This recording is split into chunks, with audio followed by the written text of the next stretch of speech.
Kalian mengaku singa. Singa ya, singa. Singarang, singaur, singambek. Bukan singa kalian, singa. Singemis. Ngaku keturunan Nabi, ngaku keturunan rajanya raja. Hidup dari hasil mengemis. Ngaku datuk bisa nurunin emas, datuk bawa emas ke sini untuk bayar hutang raja-raja kami di Nusantara. Hidup dari hasil ngemis. Kalian percaya? Cucu orang kaya, cucu orang ternama, cucunya raja ngemis. Saya nggak percaya. Kalau cucunya raja, cucunya orang kaya, walaupun dia keturunan yang tidak mendapatkan kekayaan warisan dari orang tuanya, pasti dia nggak mau ngemis. Itu. Selapar apapun, semiskin apapun hidupnya, nggak mau ngemis. Ya, nggak mau ngemis. Kenapa? Setidaknya dia tahu tentang harga diri. Dia tahu tentang sejarah, siapa dia, siapa orang tua dia, siapa leluhurnya. Makanya semiskin apapun, dia tidak gengsi untuk bekerja walaupun harus berlumuran oli, harus berlumuran lumpur, harus berlumuran semen. Yang penting dia nggak ngemis. Mengemis nggak haram, tetapi tangan di atas lebih baik daripada tangan di bawah, kata Rasulullah, bukan kata Datuk Bahar. Kata Rasulullah. Ya. Jadi jangan ngawur. Cerita-cerita dongeng, cerita-cerita khurafat, cerita-cerita bohongan, cerita-cerita kelebihan datuk kalian hanya untuk mengemis, hanya untuk ngamen. Bukan berarti mengemis itu haram, enggak haram.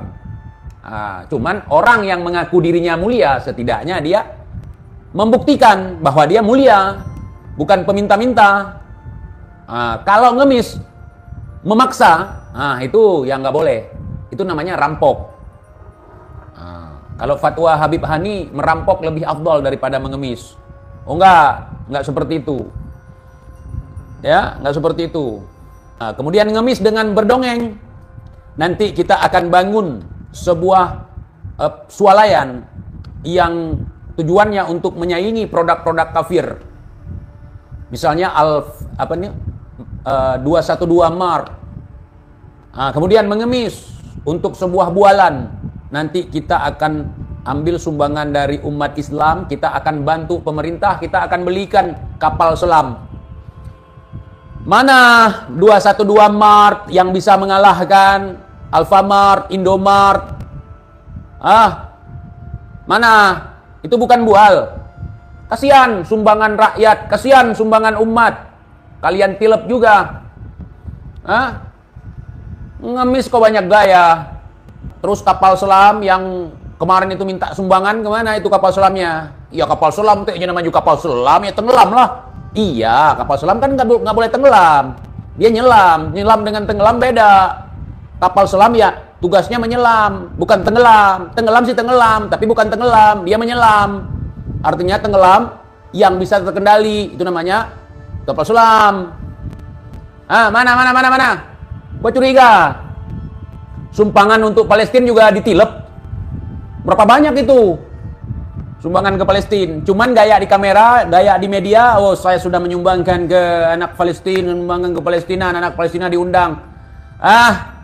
Curiga itu. Curiga ya, boleh ya, terindikasi, tergendus sama gua.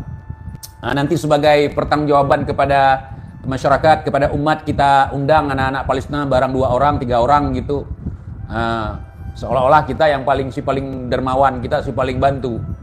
Kalau saya pribadi gini kawan, saya nggak gini. Mereka kan sering bangga-banggakan yang menyumbang ke sini, yang menyumbang ke situ. Kalau saya tidak boleh bersedekah dari hasil sedekah. Jadi seseorang ngasih sesuatu ke kita, sesuatu yang dikasih orang itu nggak boleh kita sedekahkan lagi. Dalam keluarga saya, kalau kita mau sumbang, kalau kita mau sedekah, punya sendiri.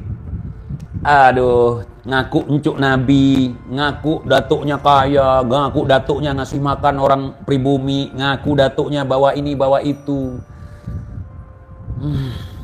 Ternyata sampai sini jadi pengemis, saudara, dengan mengandalkan dongengan-dongengan khurafat, dengan memanfaatkan SDM rendah. ngumpulin SDM rendah, kemudian doktrin, halu. Serempetkan dengan agama, bawa agama sebagai bumbu yang sangat lezat sekali. Orang-orang yang fanatik buta terhadap agama. Kalau berbicara fanatik, gua juga fanatik terhadap agama gua. Tapi gua tidak fanatik buta, yang iya, yang enggak. Liurnya jadi obat, nggak percaya gua. Soalnya nggak ada di apotik liur Habib. Pak, saya penyakit ini. Ada liur Habib nggak? Nggak. Yang ada liur walet. Walet itu bukan walid, saudara. Bukan walid, walet. Nah, itu liur walet jelas obat. Liur Habib. Orang-orang yang menampakkan dia bodoh, belum tentu dia bodoh. Orang-orang yang menampakkan dia cerdas, belum tentu dia cerdas. Orang-orang yang menampakkan dia waras, belum tentu dia waras. Orang yang mengaku-ngaku menampakkan dia sebagai alim, belum tentu dia alim. Gue kasih tahu, orang alim itu dia nggak ngasih tahu kalau dirinya alim. Orang yang ngasih tahu dirinya alim, dia nggak alim. Kenapa? Sebuah kesalahan besar ketika kita ngaku-ngaku alim. Jadi itu bisa disaksikan, bisa dilihat, bisa dirasakan bahwa seseorang itu punya ilmu, seseorang itu alim, seseorang itu jelas orangnya. Jangan seperti Bahar, dia ngaku alim, dia ngaku sebagai ini, sebagai itu, bohong. Saya kalau misalnya si Bahar seorang ulama, si Bahar seorang cucu Nabi, si Bahar seorang alim, nggak berani saya seperti ini. Dengan garomahnya saja bisa membungkam saya. Untuk ngata-ngatain dia, nggak mungkin, nggak ada kuasa saya. Kalau dia alim. Kenapa? Karena saya memang orang fanatik. Fanatik terhadap agama saya, terhadap keyakinan saya. Begal-begal nasab semakin merajalela. Kau orang perang, kau orang lapangan. Kenapa satu pun nggak bisa kau bereskan? Cuman koar-koar bisa kau. Seharusnya kau diamkanlah. Seperti gaya kau ketika datang ke rumah orang, dobrak pintu. Coba kau datang ke rumah Kiai Iman. Berani nggak? Berani nggak? Berani nggak? Rumah aku kau gitu kan? Berani nggak? Coba kau tanya si Bahar. Berani nggak? Kau datang ke rumah aku, dobrak pintu kayak gitu. Berani nggak? Hah? Kau kerahkan kibin-kibin kau yang di Aceh, yang di mana-mana, di seluruh Indonesia. Mulai dari jin, genderuwo, demit, segala macam. Kerahkan, curut semua. Coba kau gitukan aku. Kalau kita kritik mereka, rezim. Di Aceh juga gitu, sebagian. Udah jadi kayak rezim ini gitu. Emang kalau gua kayak rezim kenapa? Udah ngikut-ngikut rezim. Emang kalau gua ngikut rezim kenapa? Daripada ngikut kalian. TIJ itu udah jadi peliharaan rezim. Gua nggak pernah dipelihara sama siapapun. Gua dipelihara sama Allah. Gua masalah dukung rezim, ngikut rezim, jadi buzzernya rezim. Emangnya masalahnya apa? Daripada jadi buzzer si Bahar, jadi buzzer si Rizik, jadi pembela mati-matian habaib. Tapi kalau membela Habib TJ nanti akan dapat syafaat. Siapa bilang? Nanti kalau bela Habib nanti di Yaumil Mahsyar kamu akan masuk surga. Siapa bilang? Nanti kalau kamu mati karena membela habaib kamu masuk surga tanpa hisab. Yang bilang siapa? Ada hadisnya? Ada ayatnya? Enggak ada kan? Halu. Ya. Contoh kita berjuang mati-matian untuk membela si Bahar, si Rizik dan ante-antenya. Kira-kira kita masuk surga apa masuk neraka? Masuk surga apa masuk neraka? Karena membela Rizik, karena membela Bahar. Buka pikiran kalian mukibin. Ya, ahlin nar kita. Masa mencaci maki orang kita masuk surga? Itu kalian ditipu, kawan. Ente ditipu. Mereka itu kazab. Cintailah kami nanti insya Allah yaumil. Aduh, nggak percaya gua. Nggak percaya sama sekali. Ya, mereka menjanjikan surga. Mereka sendiri jaminan masuk surga? Enggak, saudara, enggak. Jangankan kita dijanjikan surga sama mereka itu nggak bisa menjamin diri mereka sendiri. Jangan salah-salah beragama, kawan. Jangan sampai ditipu orang. Jangan sampai dijajah orang berkedok agama. Mereka boro-boro bisa menyelamatkan kita di akhirat. Di dunia aja mereka minta sama kita. Minta makan, minta dibelikan pakaian, minta mobil, minta bini. Semua minta mereka. Kerja dong, jangan minta-minta. Ya, mereka mau nyumbang aja minta. Sekian banyak di dunia kita lihat cerita-cerita dongeng. Apa kalian percaya dongeng itu nyata? Dongeng itu cerita fiktif. Masih mending kita dengar cerita Abu Nawas. Masih mending kita nonton kartun. Kartun aja logis. Masa Habib berkedok cucu Nabi nggak logis? Contohnya nih kartun. Sop, dia terbang. Ketika mencapai titik 0, dia berhenti. Dia lihat ke bawah, baru jatuh. Logis itu. Ilmu fisika dapat. Ketika suatu benda dilempar ke atas, ketika mencapai titik 0, maka dia akan berhenti sejenak. Setelah dia berhenti, maka dia akan mendapatkan gaya gravitasi dan terjatuh lagi ke bumi. Itu bisa dilogikakan. Ya, gua kagak percaya cerita-cerita mereka itu. Bukan gua nggak percaya karomah. Ya, bukan nggak percaya karomah. Ya sudah, kita lihat. Contoh sudah kuberikan mereka. Contoh nih, si Bahar pakai baret merah bintang 9. Dia ngaku jenderal. Kalau kita nggak percaya si Bahar itu jenderal, apakah kita nggak percaya kalau TNI itu ada? Itu logikanya. Coba kau pikir. Gua kagak percaya walaupun si Bahar baret merah bintang 9 dia seorang jenderal. Ketika gua nggak percaya ke dia, bukan gua nggak percaya tentara itu nggak ada. Bukan gua nggak percaya TNI itu nggak ada. Bukan gua nggak percaya tentara baret merah itu nggak ada. Ini urusan masalah pembodohan, mengatasnamakan cucu Nabi inilah itulah. Mau dia Arab kah, mau di Cina kah, mau dia India kah, mau dia Batak kah, mau dia Padang kah, mau dia Aceh kah, Jawa kah, Sunda kah, apapun itu, Papua kah. Kita ini Indonesia, kita ini manusia. Mau Islam kah, mau bukan Islam kah, kita ini manusia, semua ciptaan Allah. Kalau kita Muslim, kita meyakini semua manusia, semua isi alam semesta adalah ciptaan Tuhan yang sama. Mau kau nyembah apapun, tetap Tuhannya sama. Yakni kami sebagai Muslim, Rabb Allah, bukan Umar Muhdar. Kita diciptakan oleh satu Tuhan yang sama. Masalah kalian nggak percaya, terserah kalian. Itu tetap kita tuh punya Tuhan yang sama, yang esa, yang ahad. Ini Habib tukang dawir, Habib tukang tipu, Habib tukang bohong, Habib provokator, Habib bencong, segala macam ke dia nih. Cuman dongeng bisanya. Diamnya kami, Pak Alawi. Diamnya kami. Diam kok. Bacotnya banyak sekali. Bagaimana kalau diamnya? Bagaimana kalau ngomongnya? Diamnya aja kayak mulut si Bahar. Diamnya kami katanya. Diamnya kami Bang Alawi. Diam aja kayak gitu. Banyak dongeng, banyak cerita, banyak dusta, banyak bohong, banyak nipu. Itu diam. Bagaimana kalau mereka ngomong? Itu diam mereka, diam. Diamnya kami kata si Bahar. Bahwa saya tidak pantas seekor singa meladani. Coba kalian lihat, di antara sekian banyak zuriyah Nabi yang ada di Indonesia, baik dari Al-Hasani ataupun Al-Husaini, yang di luar Bang Alawi, ingat, yang di luar Bang Alawi, apakah mereka punya masalah? Apakah mereka dibatalkan? Apakah mereka tiap hari nyebut-nyebut dirinya cucu Nabi? Enggak, kok cuman Bang Alawi yang begitu? Kok cuman Bang Alawi yang setiap hari ngaku-ngaku cucu Nabi? Kok setiap hari bermasalah dengan umat? Kok setiap hari ngomongin datuk dia, datuk dia, datuk dia? Kenapa zuriyah Nabi dari Al-Hasani, dari Al-Husaini yang di luar Bang Alawi nggak seperti kalian? Seharusnya itu jadi pertanyaan buat para mukibin. Kalau kalian punya otak.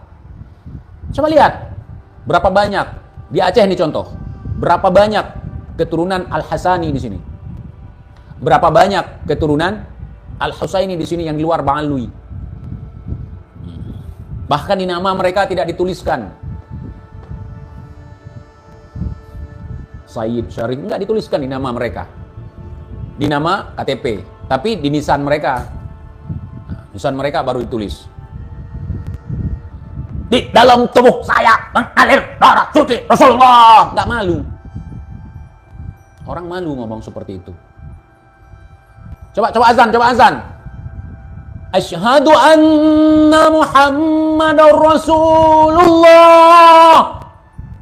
Jadda au jaddi. Kakek anak apa kakek ente? Enggak malu. Hah? Ngaku-ngaku cucu Rasulullah. Tampang kayak gitu. Gaya kayak gitu. Otak kayak gitu. Kepintaran kayak gitu. Malu kita. Keturunan Rasulullah itu cerdas-cerdas. Enggak cepat marah kayak kalian. Ya, keturunan Rasulullah itu rata-rata sabar, penyabar. Saya lihat mereka adabnya biasa-biasa aja. Walaupun enggak berlebihan. Walaupun nggak teriak-teriak cucu Nabi, bagus adabnya. Sopan santun, kemudian cerdas, enak diajak ngomong. Semakin kita bergaul dekat dengan mereka, semakin kita tahu mereka, semakin kagum kita. Semakin kagum kita, semakin salut dengan sifat dia, sikap dia, kecerdasan dia. Ini makin kita pelajari, Sirijik, coba kalian pelajari sedetail-detailnya. Makin lama makin muak kita. Makin kita pelajari makin detail, makin muak kita. Itu tandanya bukan kebenaran. Sesuatu yang benar, kalau kalian tanya, TJ yang benar yang mana sih? Gue bingung nih. Sesuatu yang benar, ingat. Semakin kau pelajari, semakin kau dalami, semakin kau ketahui, maka kau akan semakin kagum. Sesuatu yang tidak benar, semakin kau pelajari, semakin kau memahami, semakin kau kenali, kau semakin muak. Semakin ketahuan dobolnya. Nah, gitu. Jangan bawa kebencian. Gua nggak ngebawa kebencian. Gua melihat sosok si Bahar.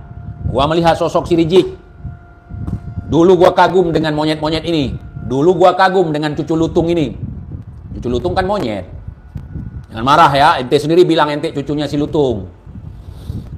Ketika gua pelajari ini orang, ini benar nggak cucu Nabi, ini ngomongnya kok kayak gini, begini. Ngomong kok gitu bukan berarti batal nasab, nggak batal nasab, cuma pelajari. Monyet ini ngaku cucu Nabi, begini. Monyet ternyata saudara, ternyata saudara. Maka gitu, cara menilai kebenaran itu begitu. Ada seseorang, jenggotnya rapi, bersorban lagi, ngomongnya lemah lembut di atas panggung. Sangat sopan sekali, enak sekali dia ngomong. Suatu saat, kalau kau mendekat, kau akan mengetahui sifat aslinya, kau akan muak. Di situ dia berarti munafik. Orang yang benar-benar menjalankan perintah agama, orang yang benar-benar tawadu, orang yang benar-benar alim, orang yang benar-benar, kita nggak akan bosan-bosan sama orang itu. Kita nggak akan menemukan sisi yang membuat kita bosan.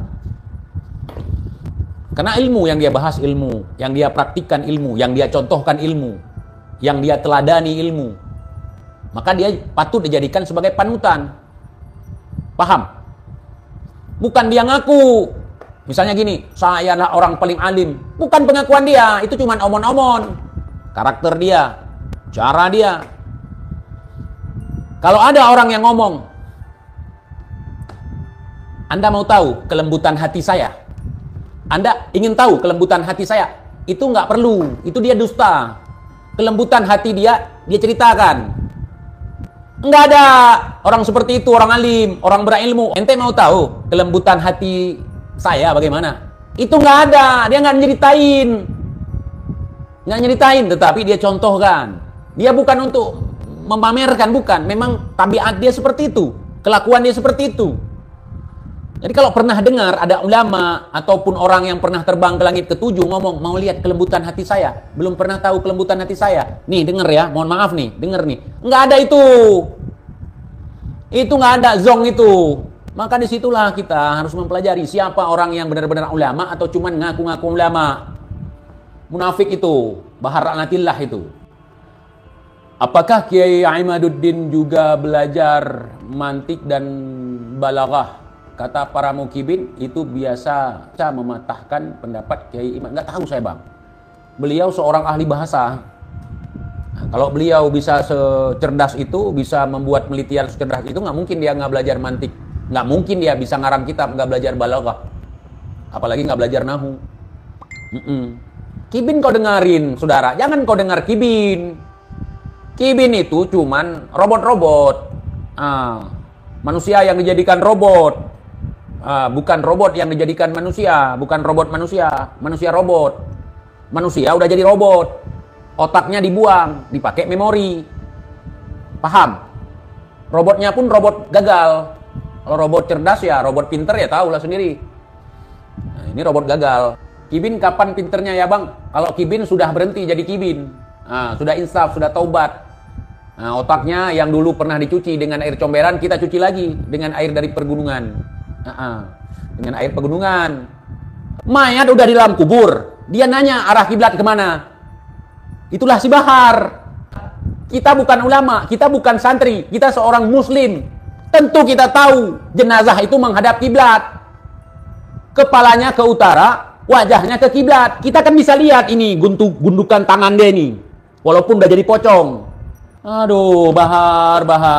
Nampak kali kau nggak pernah ngelayat. Nampak kali kau nggak pernah datang ke orang dikuburkan. Bapak kau mati dulu nggak sempat datang kau? Hah? Oh enggak ya? Bapak kau kan cucu Nabi ke-33, kau cucu Nabi 29. Berarti kau mati Kau mati bapak kau belum lahir ya? Gimana itu? Gimana? Dia keturunan ke-29, bapaknya 34. Oh, dia udah klarifikasi. Waktu itu masih baru bangun tidur. Klarifikasi dia ke-38. Bapaknya ke-34. Oh ya. Kakek dia mati. Dari kakek dia udah mati itu. Bapaknya duluan mati itu. Bapaknya itu leluhur kakeknya. Apalagi buat si Bahar, jelaslah leluhur. Bapakku leluhurku. Bapaknya 34, ya, cucu Nabi ke-34. Nah, dia cucu Nabi ke-38. Berarti ayahku leluhurku. Waduh, mantap sekali keluarga kalian ya. Sakti-sakti. Ya. Dari generasi ke-34 ke 37. Si Bahar kan 37 itu, generasi 37. Nah. Hebat ya kalian ya. Nah, jadi begitu. Lihatlah cara ngomong mereka, cara berpikir mereka nggak terjangkau oleh pikiran kita sebagai manusia. Mereka aneh cara berpikir. Si Bahar nanya, kalau Imad nanya kitab sejaman yang menisbatkan Ba'alwi, tunjukkan juga dong kitab yang membatalkan. Bahar, gini logika yang bisa kau pahami. Ya, aku tidak pernah menikah dengan Kak Lun. Terus kau tiba-tiba datang ke gua, mana surat cerai kau sama Kak Lun? Saya nggak pernah nikah dengan Kak Lun misalnya. Tiba-tiba kau nanya, TJ, mana surat nikah kau dengan Kak Lun? Tunjukkan, jangan cuma nanya surat nikah kami. Gua nggak pernah nikah sama dia, gimana cerai? Nggak pernah ada yang mengukuhkan. Kalau nggak pernah ada yang mengukuhkan, jangan tanya siapa yang ngebatalin. Kau lihat aja siapa yang ngebatalin sekarang. Kiai Imad bukan ngebatalin, memang nggak ada. Kiai Imad cuma bilang nggak ada, bukan ngebatalin. Kalau ngebatalin sudah disahkan. Yang ngebatalin bukan. Kiai Imad cuma bilang nggak ada. Nggak ada, bukan ngebatalin. Nah, nggak ada bukti yang nggak ada. Terus gimana? Sedangkan Allah aja yang tidak bisa kita lihat secara kasat mata, ada buktinya. Allah ada buktinya. Nabi ada buktinya. Semua ada buktinya yang berkaitan dengan syariat, yang berkaitan dengan agama, yang berkaitan dengan tauhid, semua ada buktinya. Lah kalian yang lahirnya belakangan nggak ada buktinya, itu yang buat gua aneh. Kenapa? Karena gua orang yang berpikir. Ya juga ya. Itu sebelum Kiai Imad muncul, gua sampai dijebloskan ke penjara gara-gara mengatakan itu di depan publik. Gua katakan si Alwi dan 5 ekor lainnya itu bukan cucu Nabi. Mereka marah. Mereka laporin gua. Kalau ada yang nanya, kenapa TJ masuk penjara kemarin? Karena gua nggak mengakui mereka cucu Nabi. 20 hari, saudara. 20 hari itu bisa merubah segalanya. Mereka pikir gua setelah keluar penjara melempem, ya kan? Mereka buat isu gua nangis-nangis, tapi gua udah klarifikasi sama yang menyebloskan gua. Dan gimana pembalasan? Bukan pembalasan sebenarnya. Saya nggak pernah balas dendam karena saya nggak dendam. Caci maki si Riji, caci maki si Bahar, caci maki si Lutfi, caci maki siapapun nggak boleh. Dosa. Nah, yang dosa-dosa kita nggak membenarkan hal-hal yang nggak benar. Kalau kalian ingin caci maki mereka, wakilkan kepada saya. Saya ini sebagai wakil rakyat untuk caci maki. Walaupun saya tidak lolos melalui pemilu. Halo, masyarakat Aceh, assalamualaikum. Kiban, Mualim nomor 2 menang ya. Kalau ku pegah, sudah ku prediksi. Insya Allah Mualim menang. Kalau TIJ berada di pihak mereka, insya Allah menang. Walaupun gua gak datang ke TPS. Ada yang ngamuk ya di TPS ya? Ada yang ngamuk, buang kotak suara. Nggak apa-apa, biarin aja. Ada yang ngelakuin serangan fajar tadi? Nggak ada ya? Kita razia semua. Persentasenya belum. Kita bukan model kayak abah, kayak anak abah. Belum apa-apa udah manggil presiden. belum menang pun udah 100% menang. Kayak dia sendiri yang jadi calon gitu 100%. Udahlah, come on masyarakat Indonesia. Udah cukup dongeng-dongeng Belanda dulu. Banyak sekali dongeng-dongeng Belanda. Yang gua salut dari orang Jawa, mereka nggak kemakan dongeng Belanda. Orang kampungku termakan, termasuk tetanggaku kemakan dongeng Belanda dulu. Kalau keluarga kami enggak, kami dibilangi memang sama datuk kami, itu dongeng Belanda, jangan percaya. Contoh, jangan makan terong ungu itu. Itu dongeng Belanda. Orang kampungku percaya itu. Malah diterapkan lagi untuk nipu anaknya. Jangan makan ikan banyak-banyak, nanti cacingan. Akhirnya bu bulele ungkot bu cucut. Makan nasi banyak-banyak, makan ikan dikit-dikit katanya. Jangan makan ikan banyak-banyak, nanti cacingan. Jangan makan terong, jangan makan kelapa, nanti kremian. Itu semua adalah dongeng Belanda yang sama sekali merugikan kita. Mereka makan terong banyak-banyak, anaknya juga banyak. Kita nggak makan terong, itunya lunak. Dongeng Belanda sama dongeng Habib kan sama-sama dongeng. Cuman ceritanya beda. Tapi sama-sama dongeng. Dikisahkan oleh orang yang mengisahkan. Suatu ketiga, ada perlombaan karomah. Perlombaan karomah aja udah salah. Mana ada karomah diperlombakan? Sedangkan dipamerkan aja nggak boleh. Ini diperlombakan. Enak terong itu. Saya itu makan terong itu nggak pakai bumbu pun bisa. Yang penting udah dipanggang, mau digoreng apapun. Saya suka sekali itu. Ada ulama yang rambutnya diwarnai? Ada, banyak. Itu nggak masalah. Mewarnai rambut kan nggak masalah, nggak haram. Malah ada yang berpendapat dibolehkan, mubah. Ada yang berpendapat sunnah, selain daripada warna aslinya. Bukan berarti warna hijau. Maksudnya warna pirang, boleh, nggak apa-apa. Cuman jangan mirip perempuan. Pakai lipstik, rambut warna pirang. Ini disemir, dicat, gitu. Nggak warna pink juga. Cat rambut pirang dalilnya apa bang? Saya nggak punya dalil. Saya mengatakan ada yang berpendapat seperti itu. Ada yang berpendapat boleh, ada yang berpendapat sunnah. Masalah dalilnya saya nggak tahu dan saya nggak nyuruh seperti itu. Itu nggak perlu kalian tanyakan dalil ke saya dan cari dalilnya. Kalian tanya juga orang yang ngecat rambut seperti itu, yang ulama. Ya kan? Jadi begitu, dongeng, banyak sekali dongeng. Banyak sekali dongeng. Mulai dari dongeng versi baru, versi lama, versi hayalan, banyak sekali. Menghayal jadi wali. Menghayal cucu Nabi. Aduh, itu harus diwaspadai saudara. Menghayal jadi sakti. Menghayal jadi cucu Nabi. Menghayal jadi wali. Kibin udah pusing nih. Bosnya Kibin yang terima Yahudi waktu Yahudi datang ke Aceh, yang cium tangan Yahudi, yang takzim sekali sama Yahudi, itu bos Kibin udah marah-marah tuh. Apes kayaknya, apes. Misalnya si Rizik kita bandingkan dengan Jokowi, nggak layak. Jangan kau bandingkan. Pilih Rizik apa Jokowi, lebih cerdas Rizik apa Jokowi, nggak pantas. Karena jauh sekali cara berpikirnya.